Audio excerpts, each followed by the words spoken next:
With the sequel to Final Fantasy XIII being released, many people aren't willing to go through the 50+ hours of linear gameplay just to get caught up. Fortunately, we've prepared this synopsis to get you ready to experience this new RPG. Before we get into the story, there are a few terms you should be familiar with to prevent an incredible degree of confusion. First, we have the fal'Cie. These are large, crystalline creatures with godlike power. Everyone's afraid of them, and rightly so, because they only ever seem to do malicious things. Then we have the l'Cie. l'Cie are humans that have been branded by fal'Cie, granted magical powers, and given a focus, or a goal they need to complete. The problem with a focus is that it's not clear-cut or explained in any way. It's revealed in a blurry dream sequence, and the hapless l'Cie is left to suss it out on their own. If they complete their focus, they turn into crystal. I know that's not much of an incentive, but compared to the alternative, it's not a bad deal. Which brings us to our next term, Seath. Seath are l'Cie that have failed to complete their focus in a given time and have been transmuted into mindless, shambling affronts to nature. Cocoon is a floating utopian moon-like world that floats above the planet of Pulse, the main world of the game. We start the story inside Cocoon in the main city of Eden. Cocoon is full of paranoid people who think the only things outside their enclosed little paradise are horrific, violent creatures. The Sanctum, Cocoon's government, is led by Primarch Galenth Dicely, who initiates the Purge. The intention of the Purge is to exile anyone or anything who has had any minor contact with anything from Pulse to the surface of the planet below. So, to recap, fal'Cie, evil gods; l'Cie, humans cursed with magic; Seath, failed l'Cie turned into zombies; Cocoon, floating moon-like utopia; Sanctum, Cocoon's government; Purge, ethnic cleansing; Pulse, the Earth. Is everyone still with me? The game starts aboard a Sanctum train transporting prisoners to the Hanging Edge, where they'll be expelled from Cocoon. Among these prisoners are several of our main characters. First, we have Lightning. She's boarded the Purge train willingly in an attempt to reach the Pulse fal'Cie and save her sister, Serah, who had just been branded Pulse l'Cie. With her is Sazh Katzroy, a pilot who's trying to save his young son from the same fate as Serah. Having the same idea as Lightning, Snow is also trying to rescue Serah because he'd proposed to her days before. Snow runs a resistance army called Nora in fighting against the Sanctum.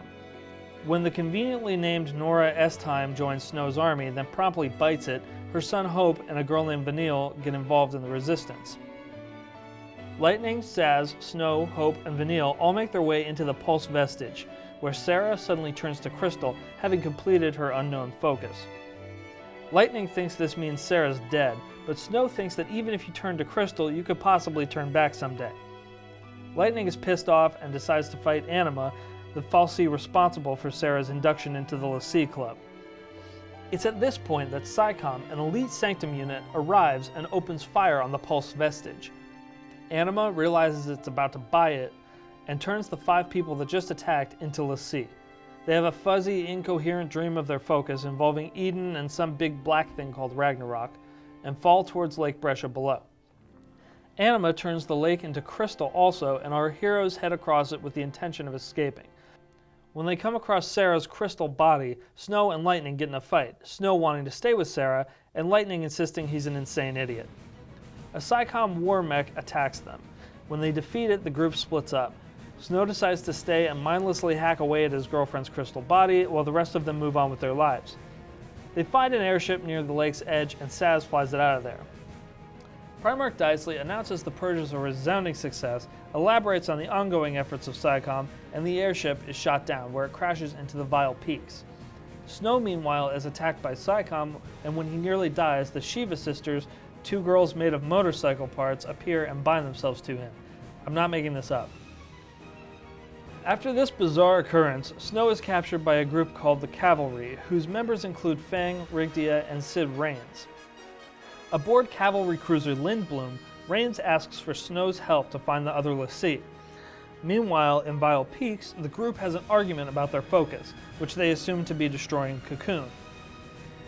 Sazh and Vanille want to run and put their heads in the sand, while Lightning wants to destroy the Sanctum, the fal'Cie, and pretty much everything else.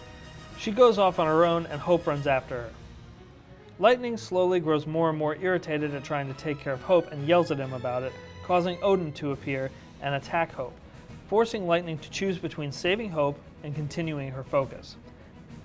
They defeat Odin, who turns into a horse, and move on. Lightning discovers that Hope blames Snow for his mom's death, and Lightning tells him it was the Sanctum that killed his mom. He should cool it, focus on his goal, and not let emotions get in the way. Completely ignoring everything Lightning says, Hope starts Operation Nora, a plan which ideally ends with him standing over Snow's cold, dead body. The pair reaches Hope's hometown of Palampolam, where they make their way through the city sewers. Lightning yells at Hope again and tells him to cut out this Operation Nora crap, and they soon find themselves surrounded by Psychon forces. Snow and Fang arrive and save them, but they're separated again, leaving Lightning with Fang and Hope with the guy whose very existence fills him with loathing. Fang explains to Lightning that she and Vanille are Pulse l'Cie and had gotten and completed their focus hundreds of years ago. After spending those hundreds of years as pieces of translucent rock, they woke up in Cocoon. While Lightning isn't thrilled that Fang and Vanille indirectly caused her sister to become l'Cie, it does give her hope that Sarah could one day turn back. Just to give you a recap so far, Lightning and friends try to rescue Sarah, who turns to crystal, and in the process, Hope's mother dies, for which he blames Snow. They're turned into l'Cie by the dying fal'Cie, Anima, and begin running from Psychon. The group splits up. Lightning and Hope head toward Hope's hometown of Palampolam. Saz and Vanille head for Nautilus, and Snow is captured by cavalry. After a climactic battle with Psychom, it's revealed that Fang and Vanille are l'Cie from Pulse and have been in hibernation for hundreds of years.